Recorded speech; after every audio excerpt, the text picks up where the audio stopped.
you doing there, Michael? I am getting prepared to descale this tankless water heater. Okay. Descale? Yes, descale it. What does that mean?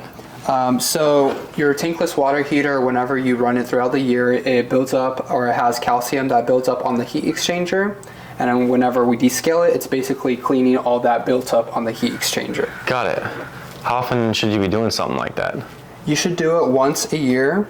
Flushing of the water in that part? Yes, to help out the water heater's efficiency and to keep it from breaking down. Got it. And is there anything else you kind of do on these things, or is you just draining it here? I also check all the wiring connection, make sure everything is nice and tight. Okay. I'll clean any dust or debris from the electrical components. And then I'll also be checking the filter, making sure the water filter is nice and clean. Got it. Where's the water filter on this one here? On this unit, it's going to be in this white plastic box. Got it. You'll just pull it out and you'll just clean it with a regular brush. Okay, that's pretty straightforward. Are there any other kind of systems that might have anything different as far as these tankless heaters go? The different ones would be the tank water heaters. Got it. Where they're a little bit, in my opinion, easier to check. But with those tank water heaters, you'll have to flush out the system or drain out the system, because on the bottom of the tank, you get sediment that gets collected. Got it. And that makes the tank rust or erode faster. And then you also have to inspect the anode rod. Got it. Our water heater. And is that kind of like the filter on this, or is that something completely different? No, that's completely different. Got it. Do those ones have filters? No, those don't. Okay. Well, let's see how this works. What do I got to do to help? What's the process here? So you connect one hose to the pump. Okay. You'll connect it to your inlet on the cold side of the water heater, and then you connect another hose from the outlet to the bucket, and you'll turn on the pump.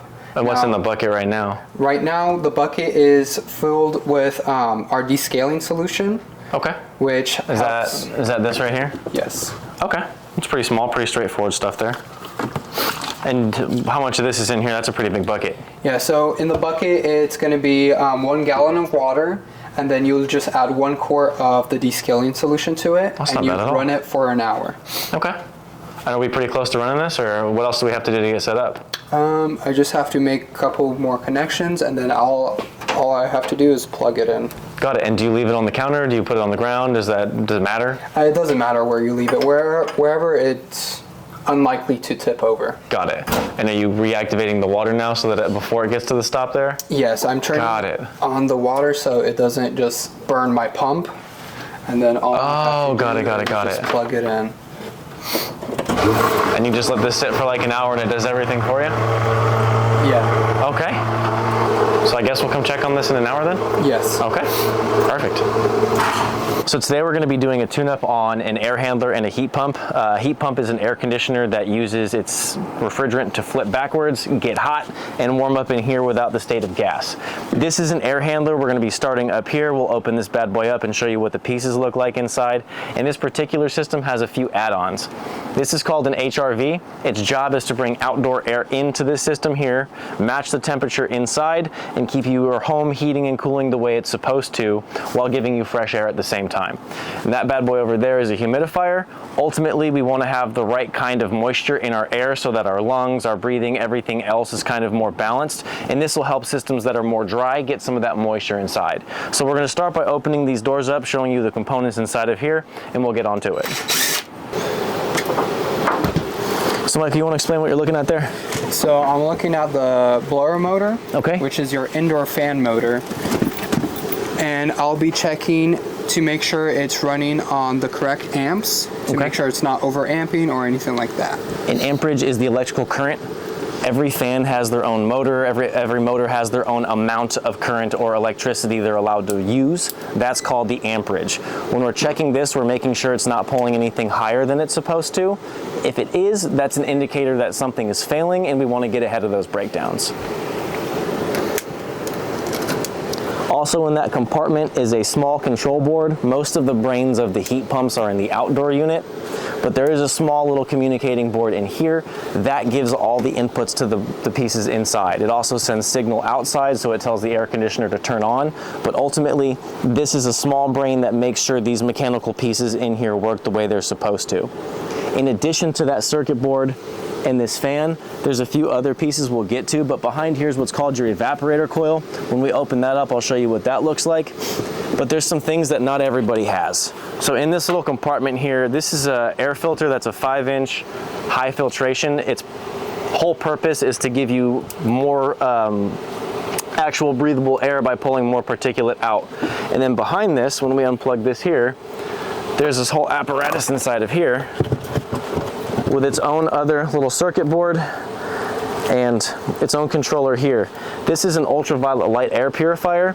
Its job is to remove bacteria, viruses, organic growth, and things like that from your home to give you the best quality air you can possibly have.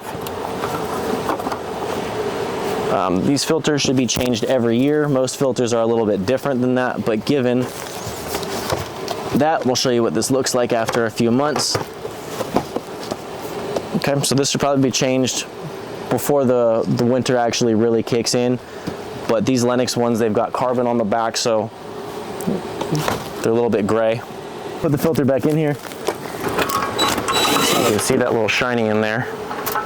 One thing that's super imperative for anybody is do not look directly at this light. It is ultraviolet. It can cause sunburn to your eyeballs, which we do not want to do. So since we've got this open, I'm going to go ahead and unplug it now. Keep everybody's eyeballs safe.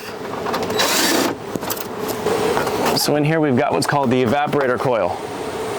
So refrigerant is a chemical process used by a compressor to move back and forth between this line set here and this one over here. And as it cycles through, it runs through this box and it gets cold. The air blows underneath and there's a giant opening. This is an A-frame. And as the air passes through here, it takes that cold air and runs it through your system. And so with this, you want to make sure that it's clean. There's no excess debris, anything along the lines of that. So one of the things we do in here is we fully analyze the situation here. The amount of debris that's on a system, if it's as thick as a single credit card or a business card, it can reduce your efficiency by as much as 20%. If the fan gets too dirty, that can be up to 30%. So cleanliness is super important, and if it's not being done right, you can really take down the efficiency of your system. This one actually looks really good. There's a drain pan down here that runs into the drain lines that escapes the water from your home so you don't have any flooding in the attic. This has been a really well taken care of unit. So we're going to go ahead and put this one back together up here. We've inspected the drain line, we've inspected the coil on both sides. Next thing we're going to do now that we've gotten this all buttoned up is we're going to take our thermometers, our temperature probes. We're going to go inside, we're going to check the temperatures going into and out of the system. The differential should be about 20 degrees. So if you're pulling in 70 degrees from the intake, your output should be about 50. And so we'll get that noted, and then in conjunction with the refrigerant pressure gauges and some of the other technology we have, it'll give us a really good idea on how the refrigeration system in this is working. So we'll start with the temperatures. Michael will go ahead and get that set up, and while he does that, I'll get some of the tools set up in the backyard. All right, so today Michael's working on a communicating air conditioner. These ones are a little bit different in how they work. Most of them have some components in there. It's on, it's off, and maybe they'll have a 1 or 2 gears, right? And so it'll go one way and then modulate to a second speed. This one has a whole bunch of different speeds inside of it. So as a result, in the back, you'll notice there's a big old circuit board with a bunch of wires and things like that, and that's really about it. On some of the other types of systems, there's more components to check. But because there's still motors today, we're going to be checking how much electricity those motors are pulling. Michael's got his amp clamp set up over there. And on the other side, we have some things set up for helping the refrigeration lines. It's kind of hard to see on this particular system, all of them, but right over here we've got our probes. These are going to be measuring a few different things as it runs through the refrigeration lines. And then down underneath the back here, which you're not going to be able to see today, we've got some refrigerant pressure monitoring tools as well.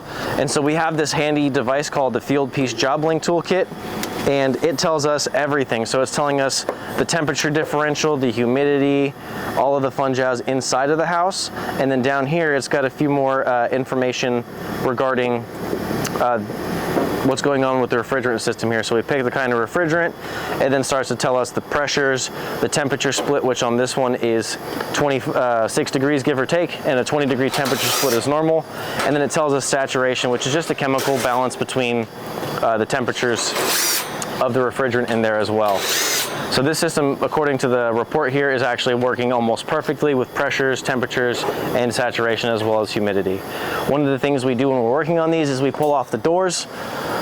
We like to make sure that all of this is free of any debris or buildup or anything along the lines of that might cause efficiency issues. So when this fan is running, it's sucking air through these fins and expelling the heat up, which allows this to continue cooling the way it's intended.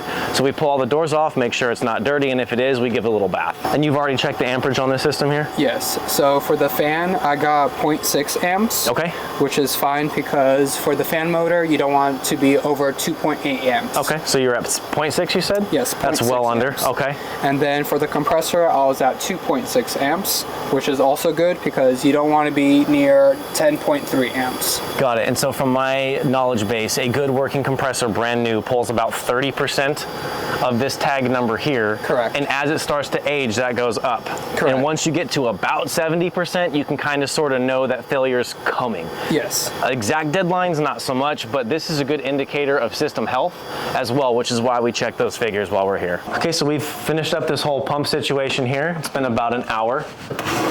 If you look in here, there's a little bit of difference color and whatnot in the water, nothing too crazy, but this should be done once a year to prevent any of the debris inside the heat exchanger from not letting it heat the way it's supposed to.